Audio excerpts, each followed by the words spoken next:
Global warming refers to the rise in the average surface temperature of the Earth, the planet on which we are living. Earth is one of the 9 planets of the solar system circling around the Sun. All these planets get their light and heat energy from the Sun. The surface temperature of each planet is different. 2 major factors determine the surface temperature of a planet. First, the distance of the planet from the Sun, and next, the gaseous composition of the planet's atmosphere.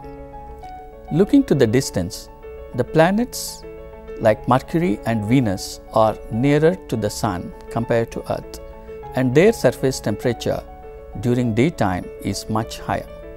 The planet Jupiter is further away from the Sun compared to Earth, and its surface temperature is much lower. Besides the distance from the Sun, some of the gaseous chemicals in the atmosphere of the planet, like carbon dioxide, determine the surface temperature.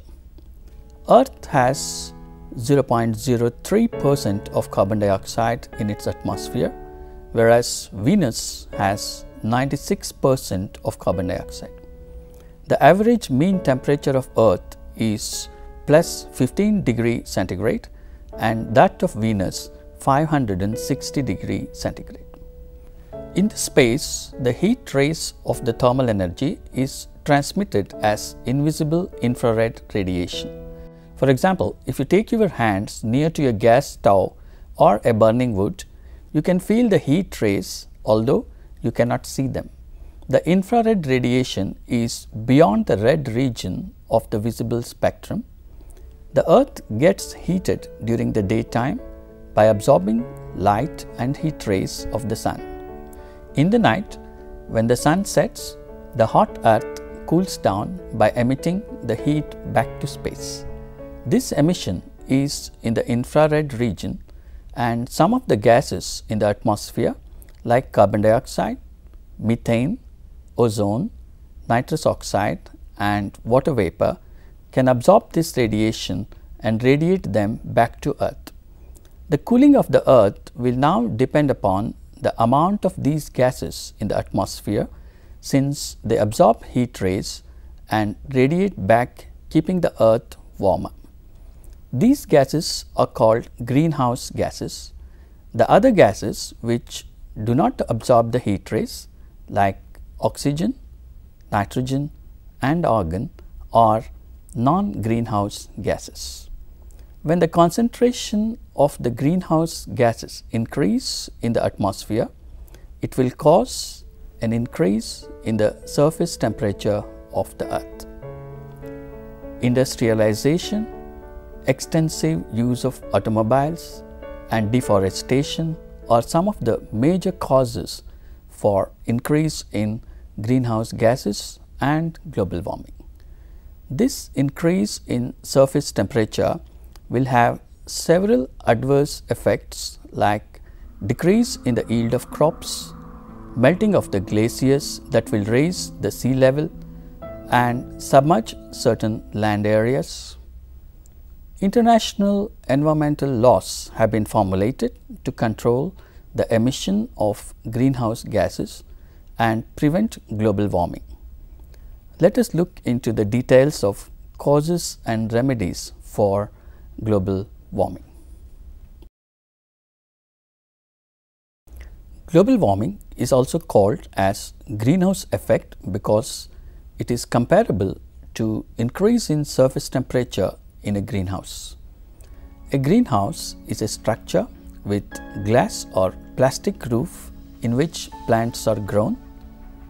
The transparent roof allows the sunlight to enter inside and heat the structure. The air inside becomes warmer and is retained within the structure, raising the temperature inside. This increase in the heat helps the plants to grow better, particularly in cold countries with low ambient temperatures. The temperature inside the greenhouse will be few degrees higher than the temperature outside. Global warming is also called as greenhouse effect, although the mechanism of heating is different in these two. In global warming, the heat from the Earth's surface emitted as infrared radiation is absorbed by certain gases in the atmosphere and remitted back to Earth. This causes warming of the globe, which was otherwise in the process of cooling down. The greenhouse gases are minor constituents of the atmosphere like carbon dioxide, methane, ozone, nitrous oxide and chlorofluorocarbons. The major gases of the atmosphere, nitrogen, oxygen and argon, are non-greenhouse gases. The chemical nature of the gas determines whether it can absorb the radiation emitted from the Earth or not, and makes it either a greenhouse gas or a non-greenhouse gas. Carbon dioxide contributes maximally to the increase in the surface temperature compared to other greenhouse gases. This is because the absorption peaks of carbon dioxide coincide exactly with the emission peaks of the Earth in the infrared region. The heat transmitted as infrared radiation from the Earth has two peaks of emissions at 4000 nanometer and 15,000 nanometers. Carbon dioxide has its absorption peaks at the same regions. Water vapor has absorption at 4000 nanometer, but not at the other peak of emission. High amount of water vapor in the atmosphere or humidity, like in the seashores or in the rainy season, retains the heat and raises the surface temperature. Sources of greenhouse gases.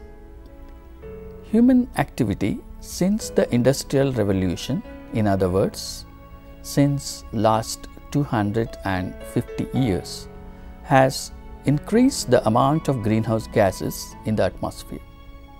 This increase has led to the increase in the surface temperature of the Earth.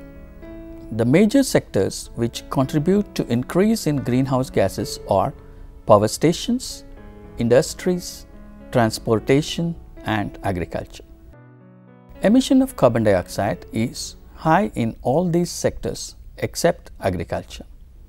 Methane and nitrous oxide are maximally emitted from the agricultural sector. The major cause of increase in carbon dioxide is the burning of the fossil fuels in power stations, industries and transportation. Carbon dioxide contributes maximally to rise in temperature compared to other greenhouse gases. Reservoir of carbon. Although carbon dioxide forms a minor part of the atmosphere, it is crucial for the retention of the surface temperature. This carbon dioxide comes from the oxidation of carbon distributed in nature. Carbon is maximally distributed in ocean, and then comes the geological reserve, that is the carbon present as coal, petrol, diesel, kerosene, etc. below the earth. The atmospheric carbon in the form of gases, carbon dioxide and methane, is the least in quantity. Human activity, especially in the last 2 centuries, has depleted the geological resources of carbon, converting them to carbon dioxide at a fast rate and causing global warming. The level of carbon dioxide was nearly constant at 280 parts per million between the year 1000 and 1800 AD. But in the last 200 years, it has started rising continuously and has reached the level of 350 parts per million at present.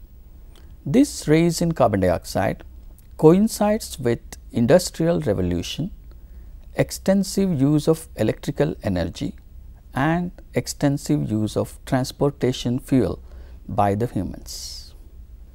The consumption of fossil fuel in industry, transportation, generation of heat and cooking in domestic use has also increased in the last 60 years in particular.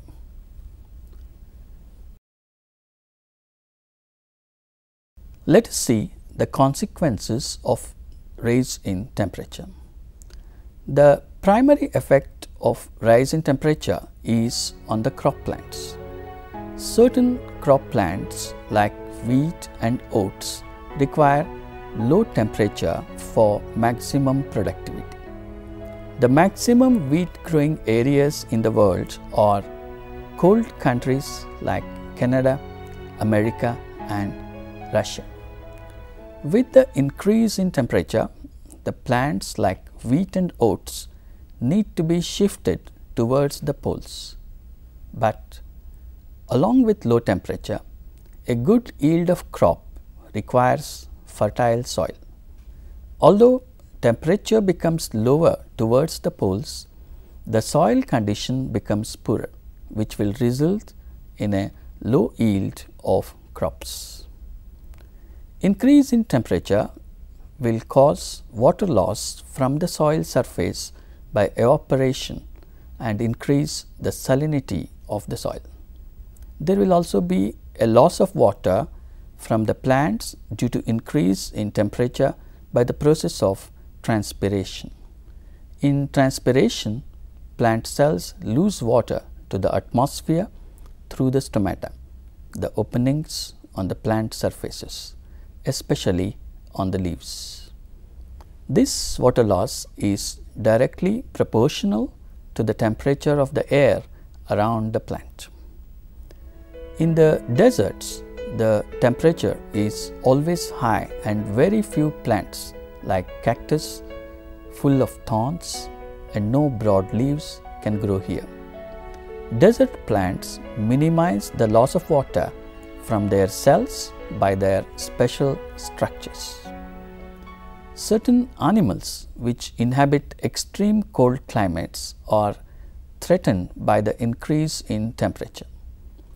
Polar bear is one of those animals threatened by the melting of the ice in North Pole. Rise in temperature causes melting of the ice to water at poles and the water flows down the rivers to the sea. Excess water flowing down the river will cause floods. There will also be a rise in sea level as excess water flows down to the sea. This rise, predicted to be like 3 to 5 meters in certain regions of the earth, will submerge the low areas. Bangladesh and Maldives are some of the regions identified for submergence. Climate change model. Based on the current trend of increased greenhouse gases, scientists have proposed climate change models that predict how much the temperature will rise in future. The climate change model made for the period 1900 to 1990 shows a close proximity to the observed changes during this period. This proximity confirms the need to regulate the emission of greenhouse gases and the rise in temperature. Regulation of carbon dioxide level. Nature regulates the level of carbon dioxide by chemical and biological processes. This removal of carbon dioxide from the atmosphere and its conversion to other chemical compounds is known as carbon sequestration. The reservoir in which the carbon containing chemical compounds are stored for a indefinite period is known as carbon sink. As we have seen earlier, ocean is the largest carbon sink in nature. Carbon dioxide is soluble in water and forms several ionic and non-ionic species, collectively known as dissolved inorganic carbon.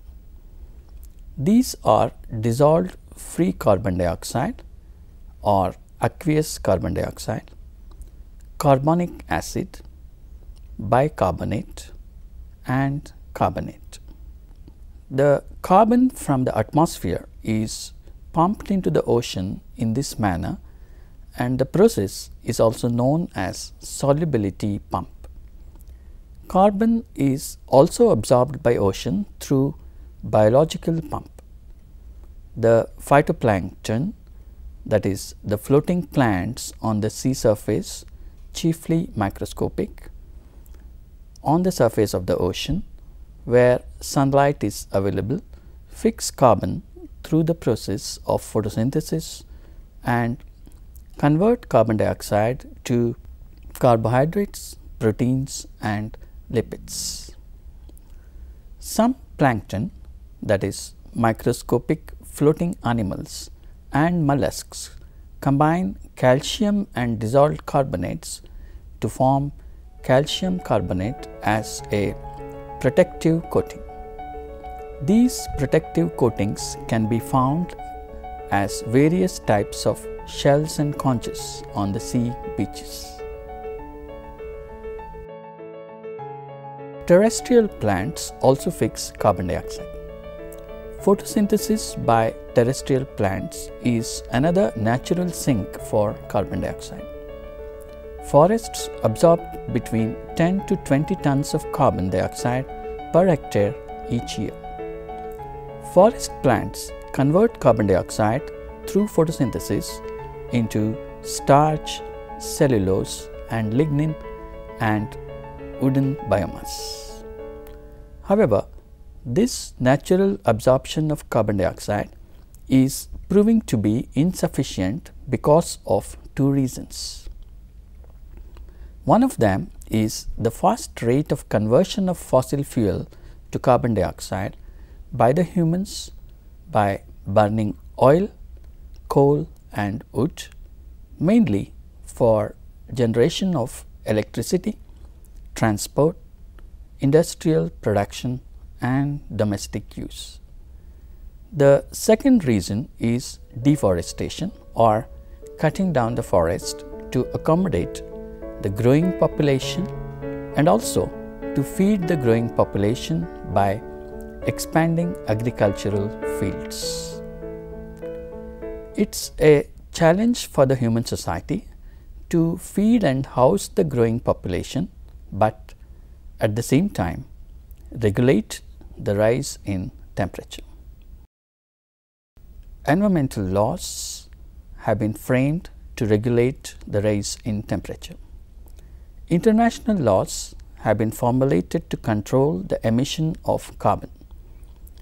United Nations Framework Convention on Climate Change or UNFCCC was formed in 1992 with the objective of preventing climate changes due to human activities.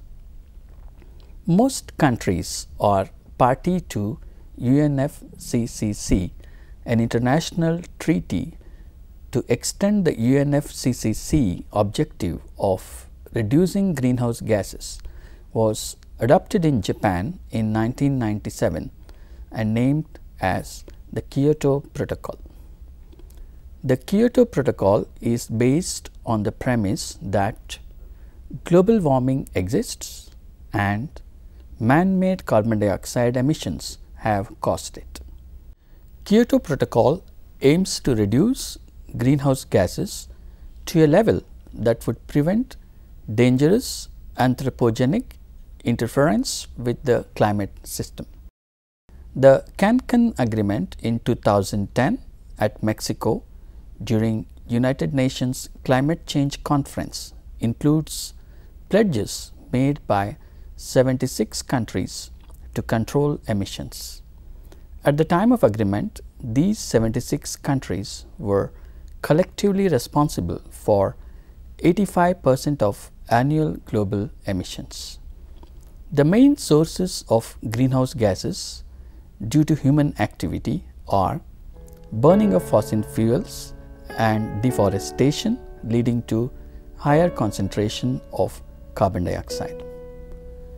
Livestock enteric fermentation, that is digestion of grasses in the rumens of cattle by the bacteria, and manure management, paddy rice farming, and covered vented landfill emissions. All of these lead to higher methane.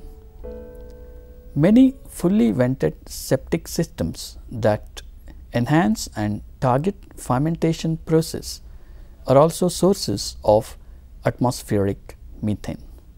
Use of chlorofluorocarbons in refrigeration systems and halons in fire suppression systems. Agricultural activities including the use of fertilizers that lead to higher nitrous oxide concentration. All these are responsible for enhancing greenhouse gases. Geoengineering options. Scientists have suggested certain large-scale measures to regulate carbon emission by creating artificial carbon sinks. These methods can be grouped as geoengineering options. One of them is enhancing oceanic carbonic sink. Phytoplankton are the floating plants, mostly microscopic, on the surface of the sea is a large natural sink of carbon. The growth of the phytoplankton can be enhanced by fertilizing the ocean, just like fertilizing the soil in agricultural fields. In the soil, nitrogen is the limiting factor and fertilizers supplement nitrogen, but in the sea, iron is the limiting factor. Addition of nitrogen to sea enhances the absorption of carbon dioxide by phytoplankton by 6 times, whereas addition of iron enhances the absorption by 10 to the power of 4 times or 10,000 times. This is called iron fertilization, which can enhance the fixation of carbon in the ocean to the extent of 1 gigaton per year. This process has one limitation. Because iron absorbs dissolved oxygen in water, it can cause problems to the fishes by reducing the level of oxygen. Enhancing terrestrial carbon sinks. Plant a tree to save the atmosphere is a general slogan seen everywhere. In a larger scale, this program is called reforestation. In other words, restoring the forests that have been cut down over the years. There are also attempts to grow plants in the areas where they do not naturally grow, like in deserts. This program of greening deserts is closely linked to making water available in the desert. There are scientific methods by which plants can be made to grow better, produce more leaves, enhance the size of leaves, and absorb more carbon dioxide. One of the methods is to produce genetically modified crops that can convert carbon dioxide into safer biochemical compounds like lignin. Plants can also be made to produce more leaves by physical methods like exclusion of UV radiations from sunlight, or subjecting the seeds to magnetic field treatments before sowing, and chemical methods like spraying growth promoting chemicals. Chemical sequestering of carbon dioxide. All the methods we have discussed till now are aimed at enhancing the natural sinks of carbon dioxide by using aquatic or terrestrial plants. Some of the industries are now converting carbon dioxide to liquid form and pumping it back to ocean. Here, it can remain in the liquid form for a long time. Sleipner West offshore platform in North Sea in Norway is one of the examples of sequestering carbon by this method. Shielding sunlight. Instead of reducing the carbon dioxide level, alternatively, it is possible to regulate the temperature of the earth by reducing the amount of sunlight reaching the Earth's atmosphere. This is possible by placing some giant reflectors in the stratosphere, that is 40 kilometers above the surface of the Earth, which can reflect the sunlight back to the space. But practically, this is an extremely expensive proposition. In conclusion, global warming, part of the climate change due to human activities, is a challenge to the existence of humans as well as all the other living organisms. Regulation of global warming is a long-term program to ensure the existence of flora and fauna as we know today. In addition, this regulation will also have to meet the needs of the growing population by finding alternative energy sources and by increasing the productivity in the available land, and also by protecting the forests.